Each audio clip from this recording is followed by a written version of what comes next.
What is up, FA Nation? This is Kevin Tompkins here, back with another Target Report bullet points for Week 12, heading into Week 13. Certainly hope you had a great and safe Thanksgiving, and we are all full on turkey and, of course, NFL football that we had Thursday, Friday, Sunday, now Monday with Vikings versus Bears. We've all got to digest that and bring you the most actionable information to take with you to your fantasy football leagues. Of course, you can find my full Target Report every Thursday on fantasyalarm.com. If you like what we're doing here with Fantasy Alarm and with Target Report bullet points, feel free to hit that like and subscribe button on the channel. Certainly helps us out a ton. And without further ado, let's get into the most actionable information to take with you to your fantasy leagues as we are in the home stretch to the fantasy football playoffs. Let's take a look and see who we like for Week 13, who's trending up. It's been a lost season for Pat Freiermuth, with the hamstring injury that he suffered in Week 4, keeping him on the shelf for 6 weeks until his return to the Steelers lineup in Week 11, which happened to be the swan song for offensive coordinator Matt Canada, as he was fired after Week 11's game in Cleveland.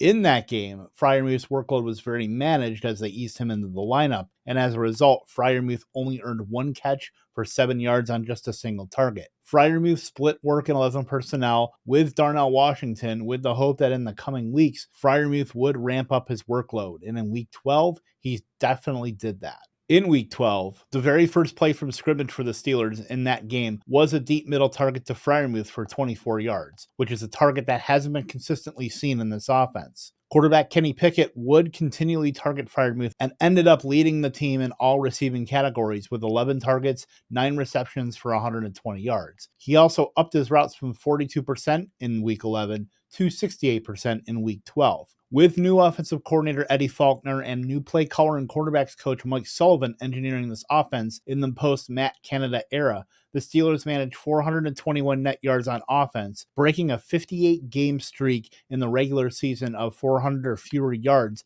dating back to Week 2 of the 2020 season. Freiermuth won't be putting up this kind of production every week, but the fantasy floor just shut up significantly, as did his ceiling. After his overall tight end 1 performance in Week 12, I'm willing to slot him into the low-end tight end 1 conversation if the Steelers' offense can continue to make significant strides in the final half dozen weeks of the season. I featured Josh Downs in the Target Report bullet points video leading up to Week 8, when he was in the midst of a fantastic 4-week stretch from weeks 5 through 8, where Downs was averaging 16.6 fantasy points per game as the wide receiver 11. He then suffered a knee injury in Week 9, played part of Week 10 in Germany against the Patriots, and then the bye in Week 11 coming at the perfect time.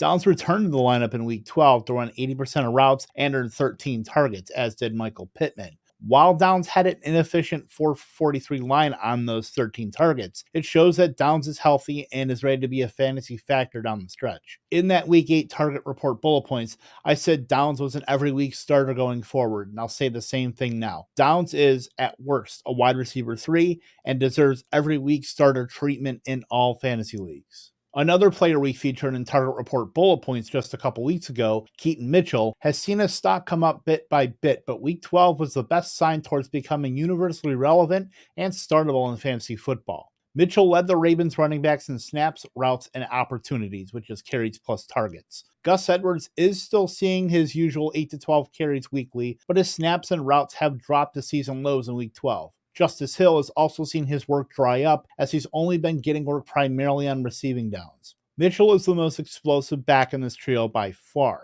On 29 rushing attempts, Mitchell has 5 breakaway runs, which are runs of 15 plus yards. To give some context, Jonathan Taylor only has 3 breakaway runs in 100 rushing attempts. Joe Mixon has just 3 in 161 attempts, and Austin Eckler has 4 in 112 attempts.